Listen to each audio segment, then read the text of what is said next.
Got it on record, off record. I still want the act, not the ghost.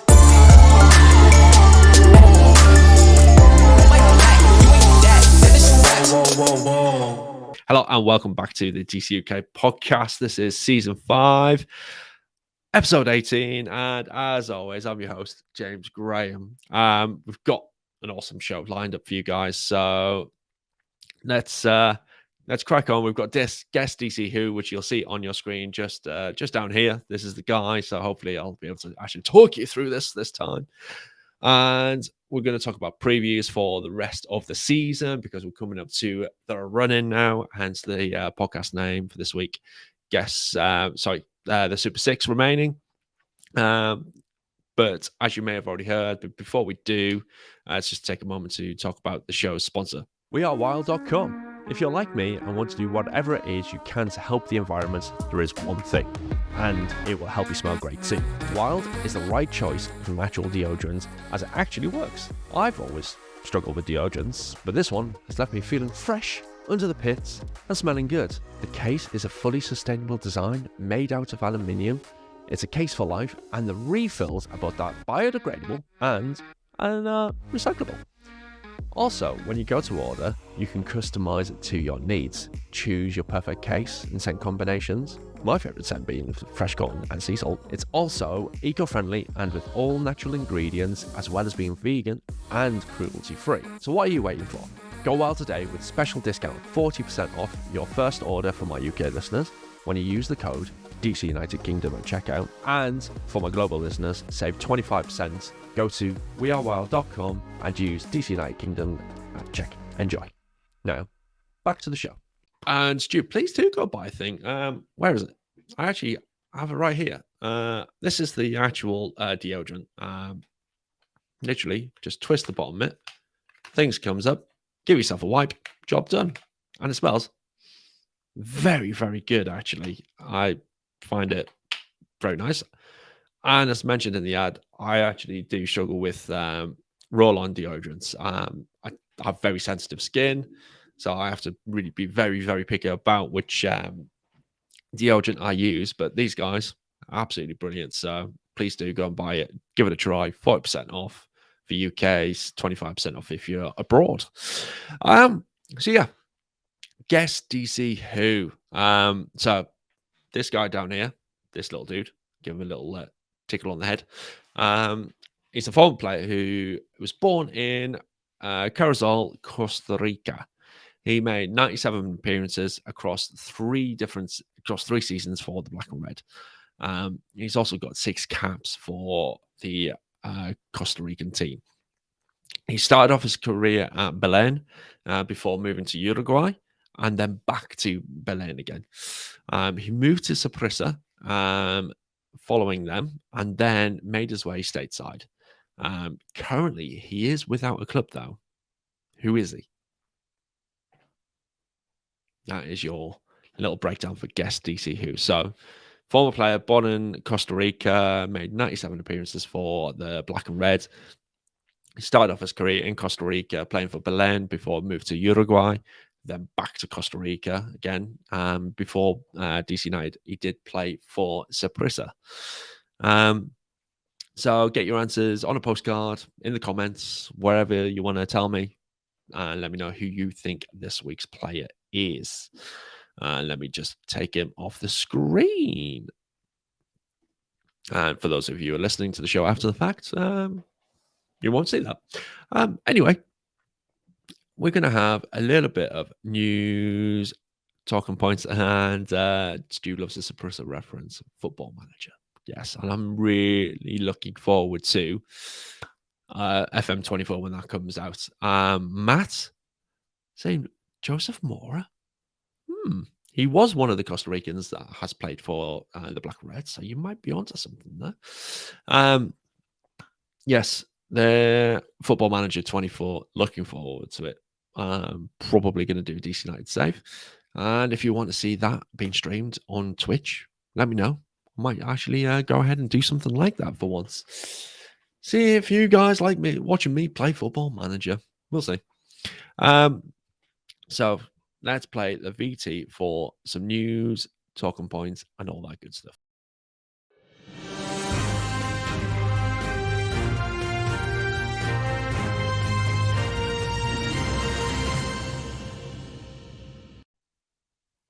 Right, here we go. So we are down to the final 6 games of the season. Incredibly important, this one. It's for us to make the playoffs. We've got loads of teams in and around us who are vying for those last couple of places. And I've done a little bit of a dig into this and see what could happen. So first things first, let's go through our fixtures.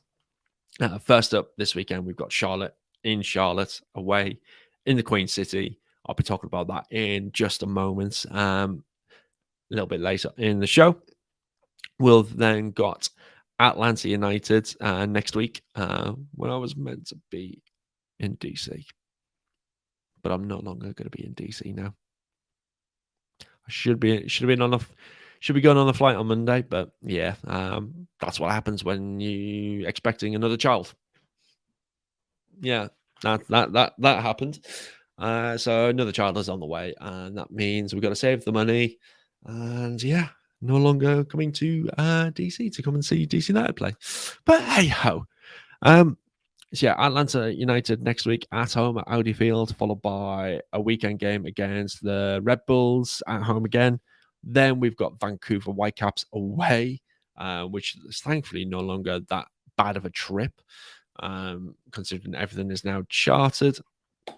In terms of flights, then we're away to Austin straight after that. So a little bit of a tight turnaround with the 2 away games, but again, like I say, they are chartered flights now, so that's always good.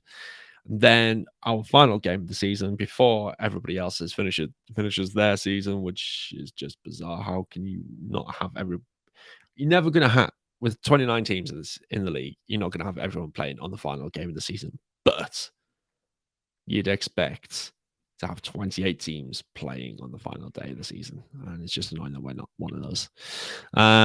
So we've got NYCFC as our final game of the season, which is going to be interesting because they're one of those teams that are going to be in and around fighting for that playoff spot.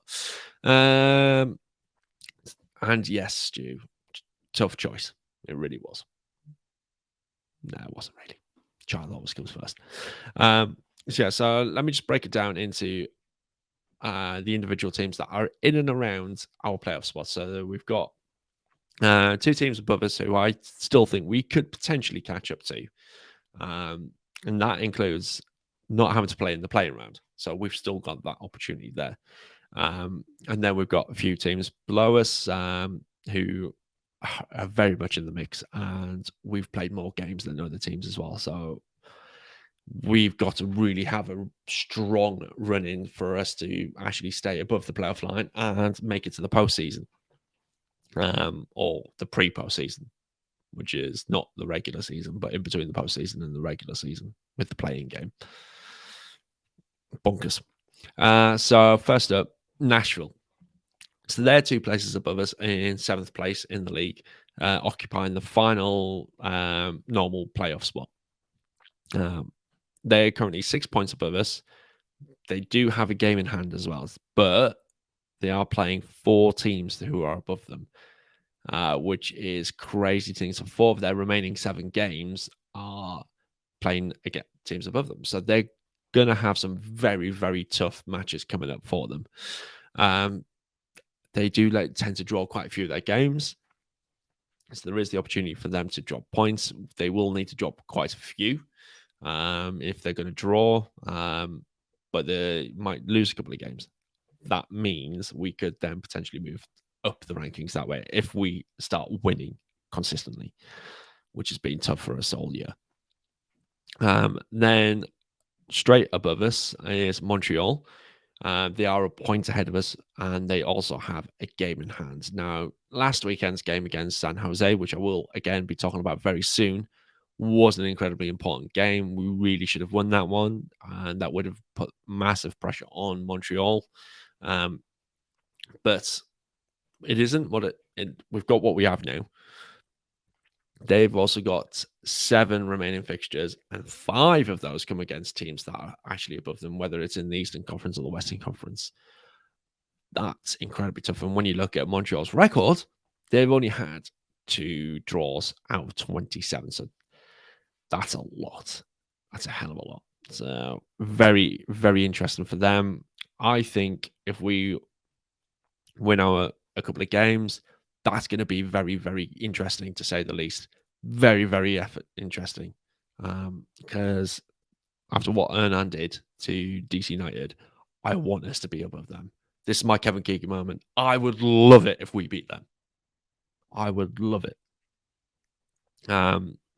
Then we've got Chicago, who are 2 points behind us. So they're currently sitting in 10th place in the league in the Eastern Conference. They do have a game in hand on us, though. So if they win that game in hand, that's them above us on that side of things. They are playing Montreal this weekend. So that is big, big game there for everyone involved. They also play 3 teams that are above us as well. So they're going to have, again, an incredibly tough run-in. Let's put it that way. Then we've got Charlotte, who are in 11th. That's who we're playing this weekend. So massive, massive fixture. We need to be winning this one to really cement that and push potentially Charlotte out of the reckoning and out of the picture. They're currently 3 points behind us, but they do have 2 games in hand. So that's a big bonus for them. They play 3 other teams that are above us as well. And they also play Miami twice back to back for the last 2 games of the season, which could be huge. Not underestimating this. That could be massive in terms of end of season, playoff, whatever. That's going to be massive. We could end up having to rely on Charlotte to do us a massive favor, depending on how we do in our next 6 games. Then we've got NYCFC, who I would class as rank outsiders, along with New York Red Bulls as well. They're 4 and 5 points behind us, respectively, but then the Red Bulls do have a game in hand. They also play each other this weekend, so a draw between those 2 teams this weekend is, for us, what we were after. That's what we would like as a club, I would say, is a draw between them 2 teams. Then we've also got, as mentioned previously, we've got both teams. We've got NYCFC at the end of the season, and we've got Red Bulls next weekend as well. So massive, massive fixtures for us. NYCFC have also got to play the Inform Inter Miami as well. So that for them, like I said, that's why I'm considering them rank outsiders. Then we look at Inter Miami, who, since Messi's joined, have just become one of the best teams in the league. They do have 2 games in hand on us. They are 6 points behind us. But they do also have the Open Cup final to play as well. So they've got even an extra game bunged into there as well.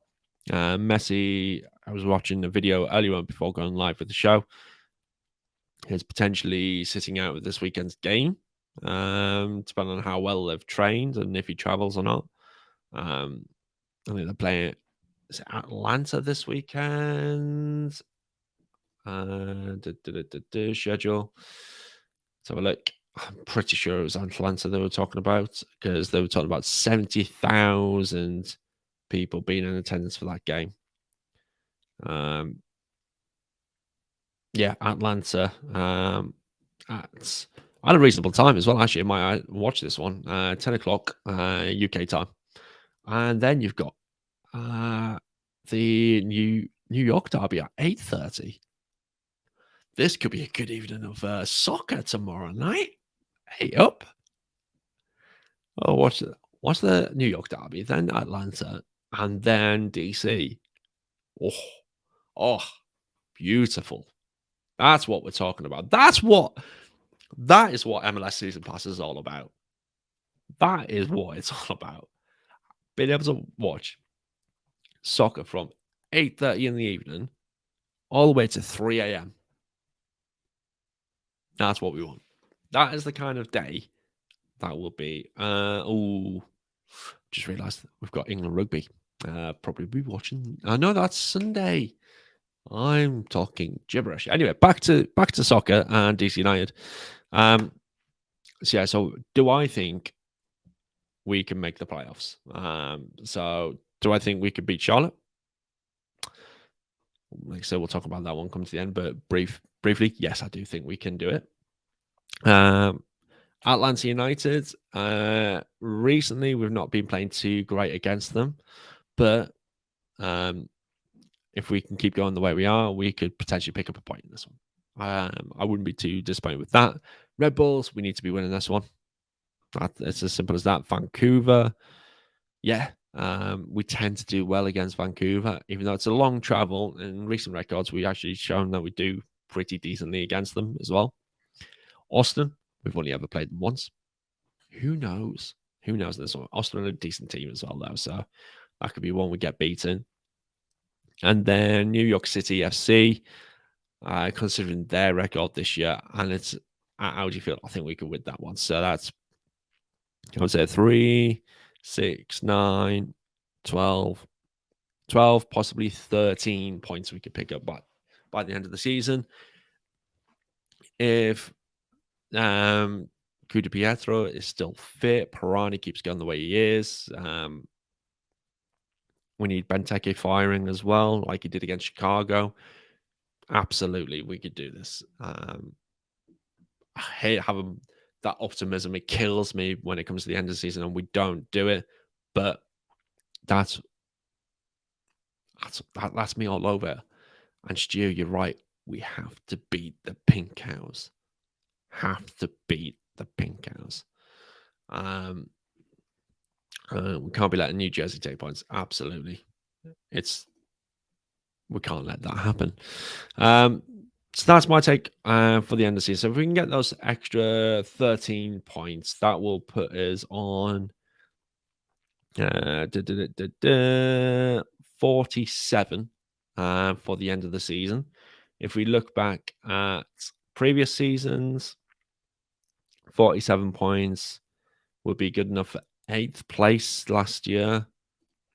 2021, 8th place. So it looks like it's 47 points is around the 8th place mark. Now,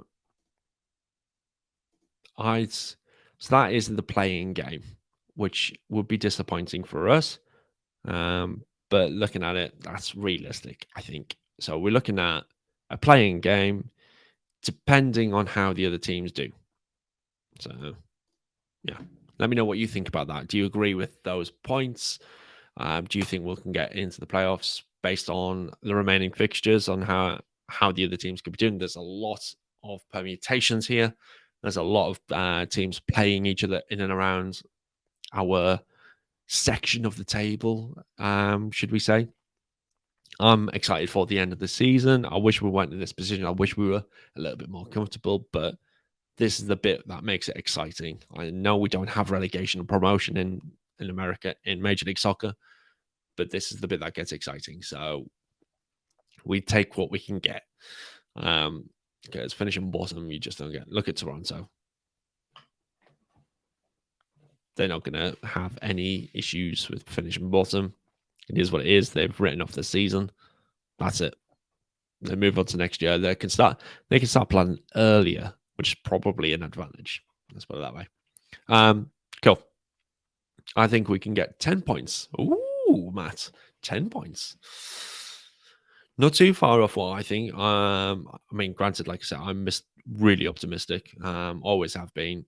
It's very rare for me not to think in a positive manner, think about that silver lining. But 10 points, that would put us on 44, which is going to be a knife edge in terms of if we were to get into the playing game. Again, that would make it very, very exciting. If someone could casually distract Messi off field to hamper Miami's progress, that would be great. Yeah, that would be nice. Or just injure him.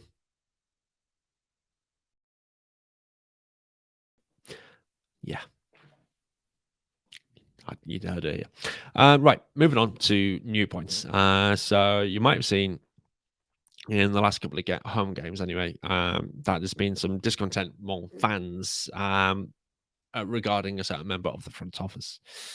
To the point where there's been signs made and shown in the Chico stand, the lovely, lovely Chico stand. So there's been that person in question is Dave Casper, and there's been a lot of discontent around the way the club's been run recently, especially in terms of transfers, dealings, that kind of side of things, and the fact that since Casper's been in charge, the tradition of the club of being champions, winning cups left, right, and centre has kind of dissipated, and we've really not won that much since he came in. A US Open Cup. That's about it. And it feels like we've had many changes since then. Obviously, Ben had been in charge of the club for a long, long time. First team head coach. And then we've had changes. We had Hernan. Then, Chad came in as interim. Did okay. Then Hernan came in. We all know what happened there. Then Chad came back in. And now we got Wayne. But we've had changes of managers, changes in the backroom team in terms of coaches, changes in player personnel.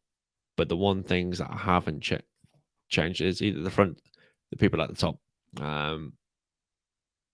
When things consistently don't go right, you've changed everything else, and it's still not going right. Something needs to change up there.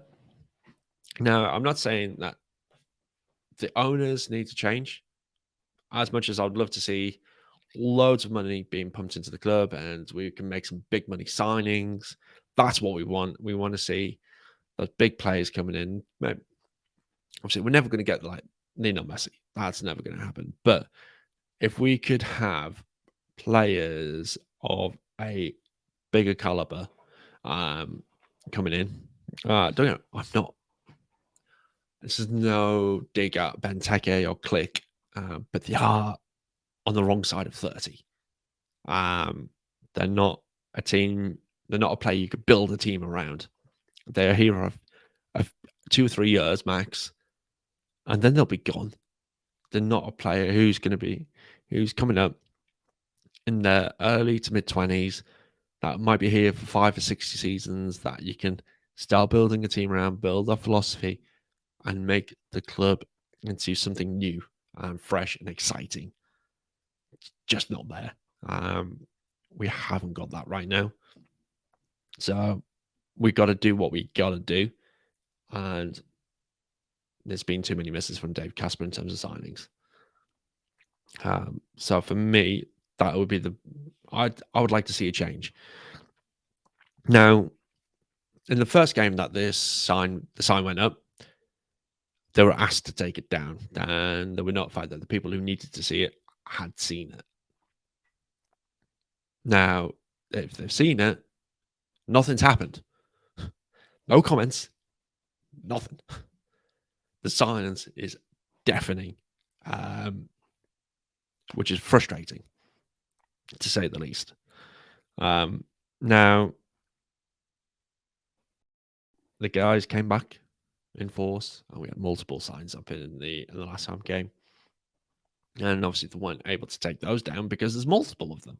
And that's great to see that the fans who are out there on the front line are actually consistently doing it. Now, we need to keep that going if we want changes to happen, but it needs to get bigger and bigger, because right now, the front office aren't doing anything. They're not saying anything. It's just frustrating. So I would love the club to come out and make a statement about something, just anything about this situation, just so that we know that we're being listened to. That's the main thing. We need to know that we're being listened to. And if we don't, then we get frustrated and things escalate. So we need to keep that going until we get listened to. So yes, there's that. And then on top of that, just to make things a little bit worse, is the Rooney situation as well. So his contract comes to an end at the end of this season. Yes, we've got the option to extend that by a further year, but Rooney's not had any conversations about it for next year. He's obviously, he says what he means and he wears his heart on his sleeve. And that's what I like about him is he doesn't pull any punches. He calls out when things aren't right. So I like that about him. And it's just frustrating again because there's nothing being said. There's no conversations. There's no statements. There's nothing. And if you are ghosting the flipping manager, that's poor. That's incredibly poor. Obviously, we can just speculate. And this is all, it's just speculation. But if you are ghosting the manager of the football club, what are you doing? You've got Wayne Rooney, England legend, big name, who can bring players into the club. He's got connections, and you're ghosting him because now he's been linked to other jobs. He's got his UEFA Pro license, so his options have just become a lot greater. It just seems that the thinking and the thought process behind what's happening just there doesn't seem to be much.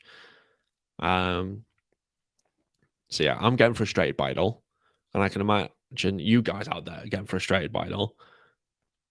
But we need to let the people know that we're frustrated, because if they're not made aware that things are frustrated, and we're as fans we're frustrated, and we want to hear something happening or just anything, then we're just continuing down the same path. If you don't complain about it, and if you don't do something about it, sorry, got that wrong. If you don't do something about it, you can't complain about it, and we need to do something about it. So this is my call to you guys out there: is to do some. I can do this podcast, and that's I'm using my voice in this manner to try and do something and say something about it. But for you guys who are listening to this in America, please do something and make your voices known that we need something done, because it's just getting frustrating now. So yes, so there's that. But on the good news, let's just have a little look at the comments before we do on good news. Fletcher moving to Swansea seems like a weird move. That wouldn't have happened if the link wasn't there. Yeah, it does a little bit, but he did score on his debut for the Swansea youth team, which is great. I don't understand why he's playing in the Swansea youth team. Is that really any better than staying over here? I don't know. Yeah, I found that a very, very strange move. I'd rather him playing in the Swansea first team if that was going to be the case, but hey ho. Then we've got generally agree on Casper, but not sure who was driving the Benteke and click silence. I mean, in terms of the Benteke one, as far as I'm aware, that was Wayne who drove that one. He had a conversation with Benteke to bring him over, but the click one, I don't know on that. But you blame him for Eddie Flores. Yeah, can we just forget about Edison Flores? Unfortunately, that was. I think we had the opportunity to sign Zelarayan, if I remember rightly. Please do correct me if I'm wrong on this, but I'm pretty sure that we had the opportunity there. Zelarayan and Flores were signed at roughly the same sort of time. Similar price tags. Look who turned out the better, because, Flores. Forgetful Flores. Let's just do that. But yes, let's talk about some good stuff then. Kevin Paredes, little legend of a man who was interviewed on this show. We did a live show with Kevin, which is fantastic. Please do go check that out. It was a superb show. He was brilliant, very, very funny, great character. He made his US men's national team debut, so congratulations to KP for that one. And was involved with an own goal, not against US men's, but for them. And then the announced earlier on today as a recording, the US Soccer Federation is moving from Chicago to Atlanta. I don't know what this means. Obviously, I'm not really that close to the US men's national team from that aspect. But I'd imagine that's a good thing. Yeah. They got a $50 million grant, I think it was, to help with this move. So there's cha-ching, good bit of money in there. So yeah, that's it for this news and talking points, because that went on for quite some time. So I hope you enjoyed that bit. So let's just roll the VT to move on to the next section.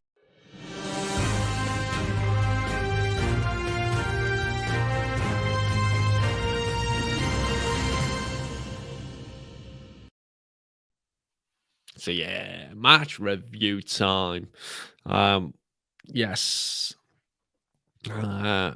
we played San Jose last week. I know it was a little while ago now, but I wanted to just kind of briefly go over it before we talk about the next lot of things that we've got coming up. So, which is the Charlotte game.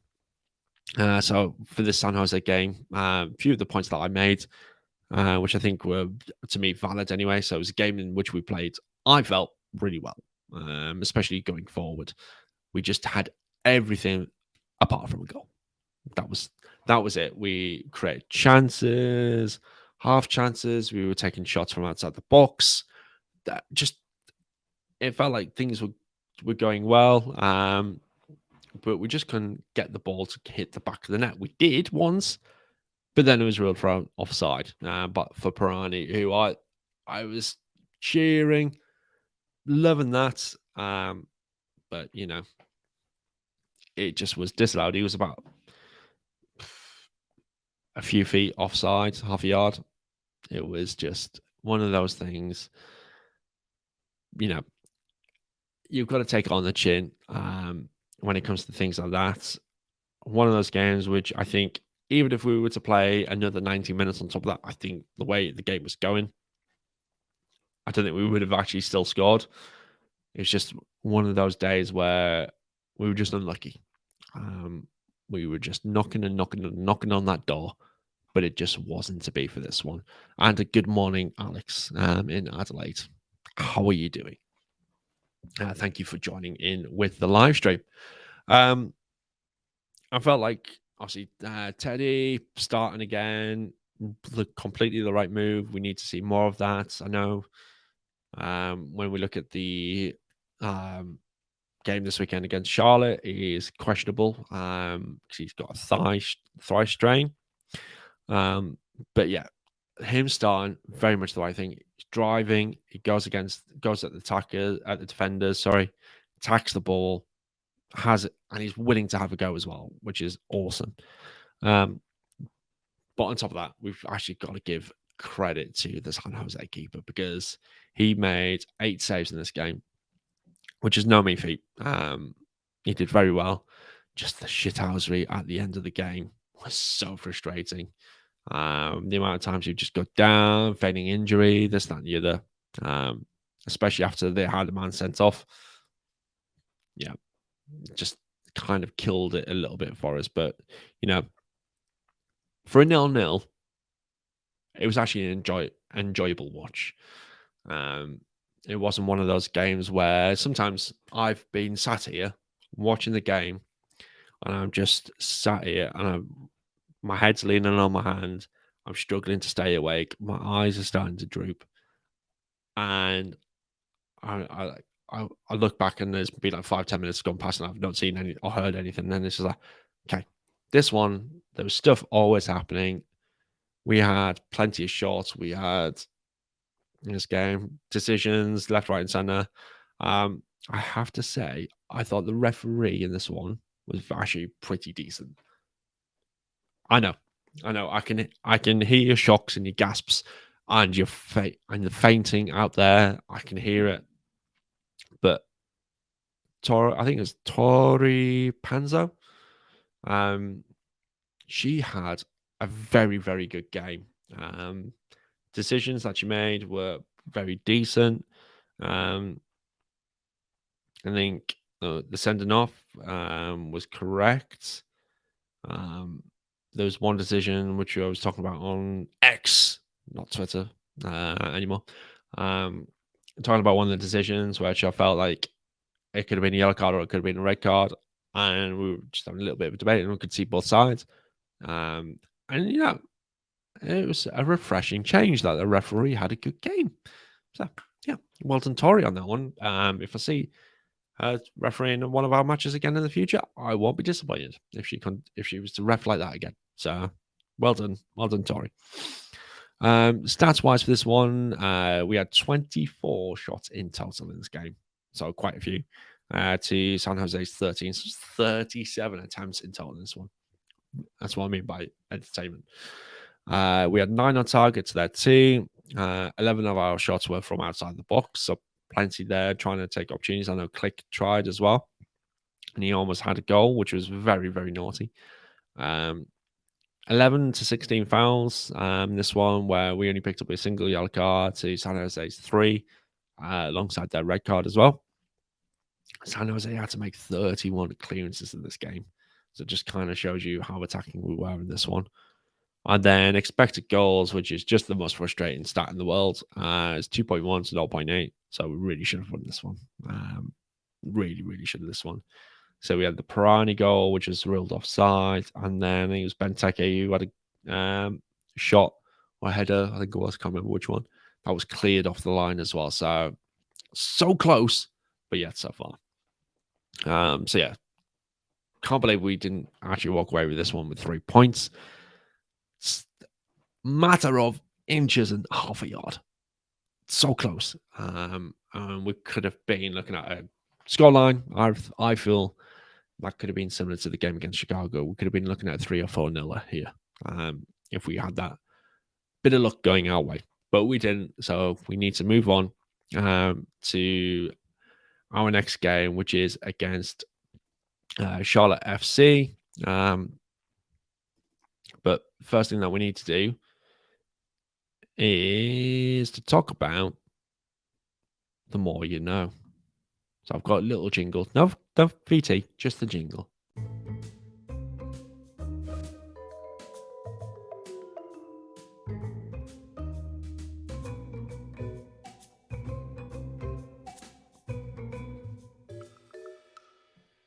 The more you know. Charlotte edition. Oh, it's repeating. Didn't mean to do that. So yeah, the more you know, Charlotte edition. So we've got some strange, weird facts and laws with the Charlotte, North Carolina edition. So yeah, first, we've got 4 facts, we've got 4 laws. So 4 facts. Charlotte metropolitan area is the largest in the US that doesn't have a zoo. Now, there's a zoo nearby, about an hour and a half away. But the Charlotte metropolitan area is the largest without a zoo. So if you are a zoo kind of person, don't live in the metropolitan area. Simple as that. Charlotte is nicknamed the Queen City because King George III named Charlottetown after his wife, Queen Charlotte of Mecklenburg-Strelitz. And the county of Mecklenburg is named after the region of Germany Queen Charlotte was born in. The more you know. Charlotte is a NASCAR hub. It hosts 3 of NASCAR's biggest events at the Charlotte Motor Speedway. Mouthful. The Coca-Cola 600, the Bank of America 500, and the NASCAR Sprint All-Star Race.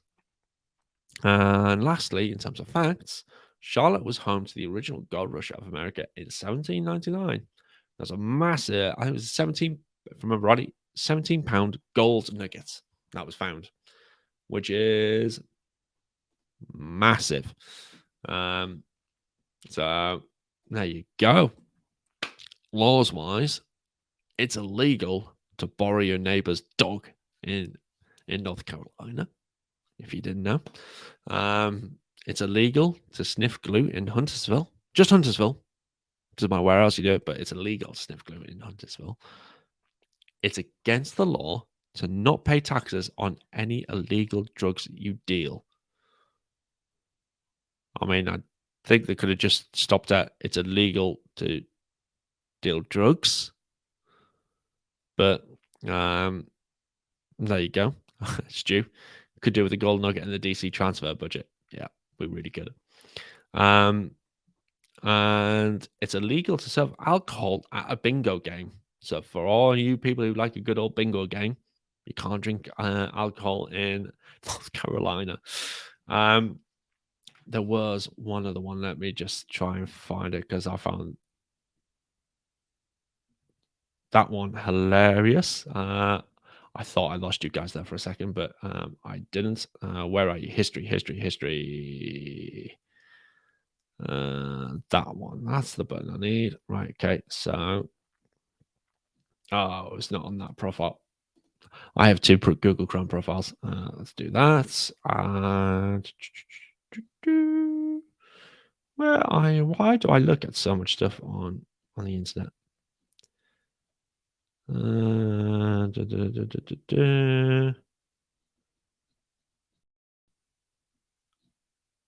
are you? Oh god! Oh, I just sounded like what's her face? Delia Smith. Is it Delia Smith? Stu, tell me. Is it Delia Smith who was? Let's be having you. Where are you? Straight was about Charlotte.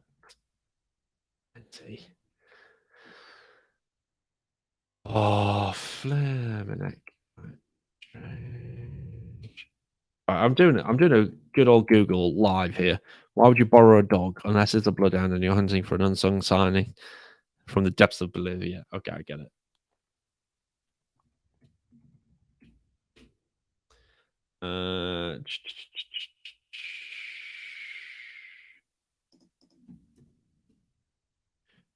And see. Let's see if I can find. Is that the website? We've got some more strange ones. It's illegal to sing off key in North Carolina. It's illegal to swear in front of a dead body. It's illegal to hold an organized meeting wearing masks as well. A marriage can be ended if one is impotent. So I'm just reading some. It is illegal to steal kitchen grease. And it is illegal to ride your bike without using both hands, which you do see quite a bit over here in the UK. So there you go. That is illegal in North Carolina. There you go. That is the More You Know Charlotte edition. I know we went a bit. I say we. I know I went a little bit off tangent there, but that's what makes this podcast interesting and entertaining. Anyway, I'm mumbling on, so let's bring it back to the preview of this game this weekend against North Carolina, against Charlotte. So we need to continue the positive attack and performance that we had against San Jose. Just add a trickle of a goal here and there as well. So can we turn it around in the Queen City? Will we become kings of the Queen City? Guess I went there. So we're at Charlotte FC, the Bank of America Stadium, where it's fake pictures, which is not great. So we need to be careful with our players. It was where Brendan Heinzike had his bad ankle injury, where he was ruled out for such a long time. So hopefully he is going to be okay this time around, because we'll need him this weekend. Because Derek Williams is out injured as well. But I'll come on to that in a moment. So Saturday, 16th of September, 7:39 p.m. Eastern Time, 12:39 a.m. UK time. And it is on Apple TV for free this weekend. Woohoo! So anyone who's got Apple TV, access to Apple TV, can watch it for free. Hallelujah. So head-to-head wise, there's been 3 matches between the 2 teams altogether. 2 last year and 1 so far this year. So DC have won 2 games. Charlotte has won 1. And so far, each game between the 2 sides has ended up with the home team winning 3-0. That's it. That's the only result that's been so far, is 3-0 to the home team. Which is why we've won 2 and Charlotte's won 1, because we've played home twice against them. Charlotte have only played once at home. And then looking at it, so Charlotte have only lost 1 of its last 11 regular season home games, winning 4 and drawing 6. They did open the season with back-to-back home defeats, though. And then looking into it, the most recent form on that, 4 of the last 5 home matches have been draws. So they really are struggling on winning at home right now. We have avoided defeat in 3 of our last 5 away games, which is really good. But we've only scored twice in that time. And we've also failed to score in 16 of our last 27 away matches. So the majority of our away games we're not scoring, which is not brilliant. Stu played on a nylon carpet, also known as AstroTurf, here in the UK only once, and it has formed the basis of nightmares ever since. Please just grow some grass. You might look at, I think it was in the NFL last weekend, someone, I don't follow NFL, so please forgive me on this one for not knowing the details inside and out, but someone had been ruled out for the rest of the year with an Achilles injury because of the fact that it's fake grass.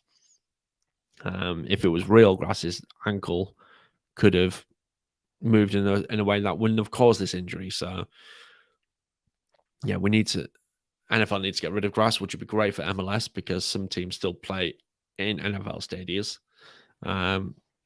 And it'll be just great. You look at Atlanta's stadium, the Mercedes-Benz, that is fake grass, but it is technically a soccer-specific stadium, even though it's shared with the Atlanta Falcons. So fake grass is not good at all. I've played on the 4G pitches, not named after the type of mobile network. It's just the 4th generation. And with all the little black pellets, it's just horrible. If you dive as a keeper, like I am, you dive to make a save, or if you slide tackle, you're going to know about it, because you're going to feel the burn. It's just not nice. Not bad when it's had a little bit of rain on it, a little bit of moisture, because you can slide and roll around and make saves a little bit easier. But when it's been a hot day, it's just painful. Moving back to the game this weekend. So Charlotte have been using their subs wisely, shall we say, over the last few games. The last 3 goals that they've scored have all been by substitutes, with Scott Arfield scoring the last. And then moving back to DC wise, we've kept back-to-back clean sheets again this season, but we've yet to keep 3 in a row since May/June of 2021. So it's been a couple of years since we've kept 3 clean sheets in a row. Be great if we could do that again. Going into the Super 6 games remaining, I would love to see us tighten that defense again. We've had some good results this year. We've kept quite a few clean sheets, I feel.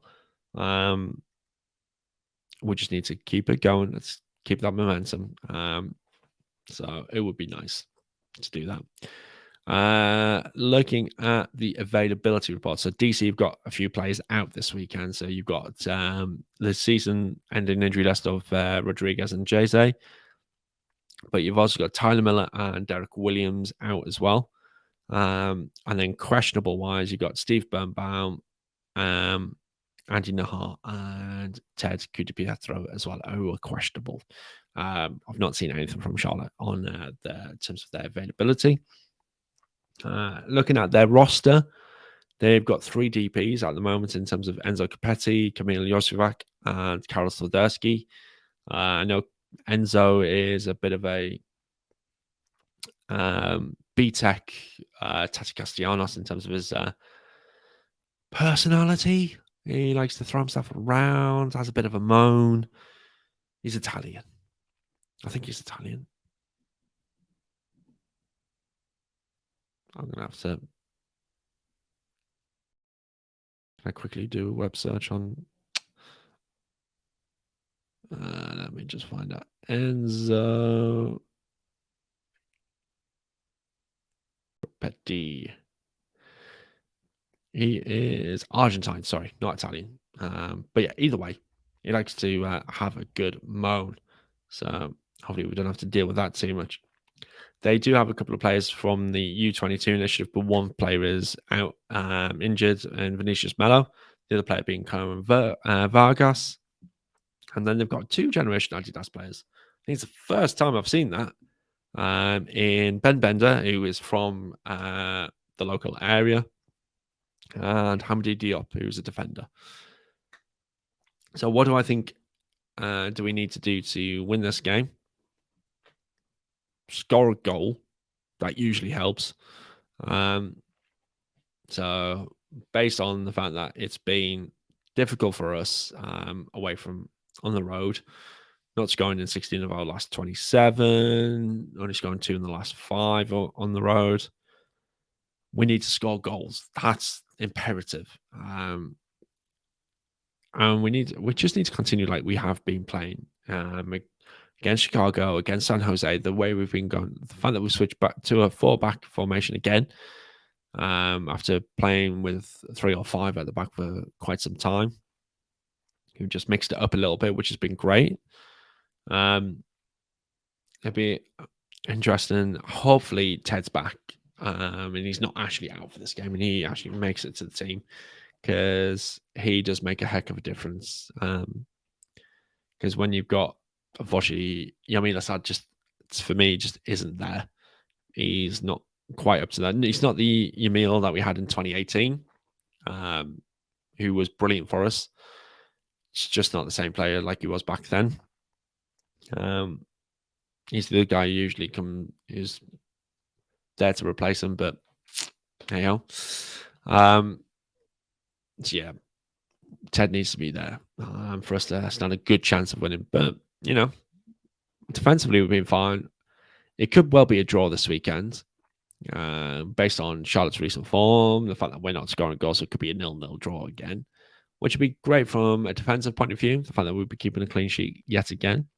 But I would love for us to sneak a 1-0 win in this one, to keep that momentum going. That would be 7 points in the last 3 games. That would be fantastic. Great momentum going into then the final 5. So we'll see what happens. Prediction wise, let's go for a 1-0 win, shall we? Yeah, let's do it. Why not? So that's it for me in terms of the preview. I'd love to know again what you guys are thinking out there in terms of the fixture, what you think the scoreline is going to be this weekend. I'll give a final prediction as soon as the lineup comes out tomorrow night. So we'll see. Let's move on to some questions that have come in. So we've got a couple of questions in prior to the show going live, which was very last minute, so I do apologize about that. So first up is Brian, who asked, so with the new baby on the way, which DCU legend will you name your child after? Now, we're not going with knowing whether it's going to be a boy or a girl. I don't know whether my wife will be happy with me saying that, but yeah, I've said it. So we're not going to know what gender it is. But if we're going to go with a boy, if it's a boy, would it be Jaime, Marco, Raul, Eddie, Ben, or Luciano, or maybe even Wayne? We'd have to discuss that one first, I think. But I couldn't go Jaime because it's too close to my name. Can't do that. Marco, Mark, no. Raul, don't mind that. That could be quite a cool name. Eddie, I'll be the same. It's close to one of my wife's uncle's names. Ben, don't mind Ben. Yeah, Ben's not a bad name. Luciano, could be an interesting one. And then Wayne. I don't think we'd go Wayne. Sorry, Wayne, if you're listening to the show, but I don't think we could name the kid after you. Just not really a common name these days, Wayne. Yeah, we'll see. We'll talk about it, and as soon as we know, we'll let you know. I think Kevin, who's also a DCUK member, so if you do want to come and join, just look in the show notes in the description. Click through, become a member. There's a free version, there's a paid version. Paid version gets you an exclusive t-shirt. So please do hit us up on that one. All proceeds go towards running the show and making everything cool within DCUK. But Kevin just says, wild thought. What if DC United replaced Dave Casper with Landon Donovan? MLS robbed him in San Diego Loyal out of an MLS place, and he's available after the 2023 season. Now that is a wild thought. Landon Donovan, the man with an award named after him, that could be an interesting proposition. Landon Donovan, who has been around the league for many, many years, has how to run I would say, a rather successful USL team in San Diego Loyal. Great culture at that club. Really frustrated for them because of the situation, the fact that they've gone to San Diego and chosen a brand new team rather than going with what's already been built there. I think is a bit of a kick in the teeth. So whether that means that Landon doesn't really want to be around the league after this, who would blame him? But if he's available, I would say so.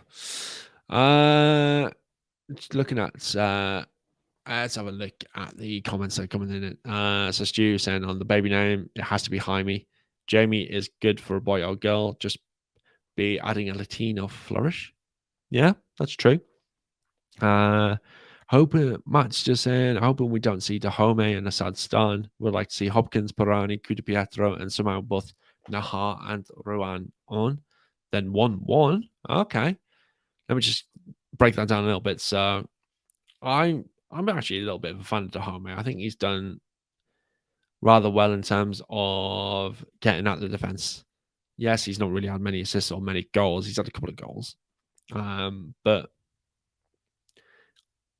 I think if we have the flexibility to do so, I think if we could bring him on late onto the game when their players are starting to get a bit tired, I think that's probably a really key thing to be able to use that. But I think he will probably end up starting this one. But out of those, Hopkins, Pirani, Kuda Pietro, and I would go for either Rowan or Nahas at the back, and then the other one as the right attacking midfielder with Pirani on the left and Teddy in the middle, or if Teddy's injured and he can't make it, then Pirani in the middle and Dahomey on the opposite side. Because then you've got pace, a lot of pace, and a good bit of trickery from Nahar as well. So that would be very cool. Also, Matt's just saying, any thoughts on the Bruce Arena situation? Well, again, it feels like this is a common thing within MLS in terms of the lack of clarity. Because you look at the taxi situation, the first time he got accused of using a racial slur, there was no clarity on whether he actually did, whether he didn't, who heard what, who didn't hear. And it was just a messy, and it took far too long to sort that one out. Then you look at the second time, and again, it's very similar. But this time, the club did cut ties with the player in hand, but again, it was taking too long, and we don't really know what's happened. We can only go on the basis of what actions happened there, which is actually better than nothing for once. And then the Bruce Arena situation. Well, we don't know who said what. We don't know what Bruce has said. Obviously, it's been bad enough for him to resign of the situation, but it feels a little bit like Richie's. Okay, we can speculate for days here, and we can't say exactly what's happened because we don't know. But Richie Williams is the guy who reported him. Is that sour grapes? Have they had a massive falling out and he said something that Bruce might have said something that he shouldn't have, and it wasn't said in the? It's just things might have been taken out of context. We just don't know, and that's the frustrating part. Is there's been zero clarity on it. Now I think it was Caitlin Carr. I think I know that's what her name is. Said something on Sirius XM, some radio station in America. That she shouldn't have said, and she got a bit of a rap for that. But again, it's just the fact that they're trying to hide everything and sweep things under the carpet. It's a bit suspicious. But yeah, the fact that Brucey's resigned over this does say a lot in terms of the seriousness of it. Now, going on the Discord group, there's been a lot of people were talking about bringing him back. Now, I don't agree with that, because if you're having someone who's accused of saying something that's inappropriate or whatever, you can't do the same with Taxi, because the way they reacted with Taxi and they wanted him out. Very similar situation with Brucey. You can't have one and not the other. You got to be consistent. So, yeah. And with Bruce, the thing is, I heard somewhere that he has to have permission to work in MLS again from MLS themselves, which again, it says a lot actually how serious it was. So yeah, that's my thoughts on it. Very confused. Don't know what the hell's happened. Nobody knows what happened. There's just no clarity, and I wish there was a lot more clarity, because that would just make life a lot easier. Stu, Nahar does his best work being able to push forward. Would love to see Nahar and Rowan rampaging down the right, swapping roles and confusing the heck out of the opposition. Absolutely, that would be amazing. So many former DCU players involved. Williams, Kurt and Alfo. God, yeah, Kurt's and Alfo. And now B taking over as coach. Oh. And I did read earlier on today as well that the coach of the women's team in New England has taken over the New England Revolution 2 team, even though there was allegations of misconduct against said person as well. So the controversy is not over in New England. Let's put it that way. So thank you very much for those at the end. That was amazing. Cheers for that. Appreciate it. Let's wrap things up then with Guess DC Who, and actually let's reveal who that player was. So let's bring them back up just there. So this player, let's just remind ourselves of the player. Is born in Carrizal in Costa Rica. Made 97 appearances for the Black and Reds over 3 seasons. Has 6 caps for the Costa Rican team as well. Started off his career in Costa Rica playing for Belén before moving to Uruguay and then back to Belén again before moving to Saprissa and then following that moving stateside to DC United. And then here's the link to this weekend's opponents. He did play for Charlotte FC after he was picked up in the expansion draft, but he got waived in August. That player, as Matt said earlier on in the show, is Joseph Mora. So well done. Well done, Matt. I hope you've enjoyed today's show. Do remember, actually, all links, podcast sponsor, DC United Kingdom stuff, it's all in the show notes and in the description below. So please do hit us up. And as always, subscribe to the channel. Like this video if you're watching on YouTube. Feel free to leave any comments praising the show. And if you're listening on Spotify or on Apple Podcasts, please do leave a rating and a review as well of the podcast. That would be great. Let me know if whatever you think of the show, good, bad, ugly, what you think you want to see on the show moving forward. Feedback is always welcome. So let's hope we get 3 points in the Queen City tomorrow. Let's hope we make the playoffs and the run-in from the final end of the season. It's a Super 6 remaining. But until next time, Vamos United.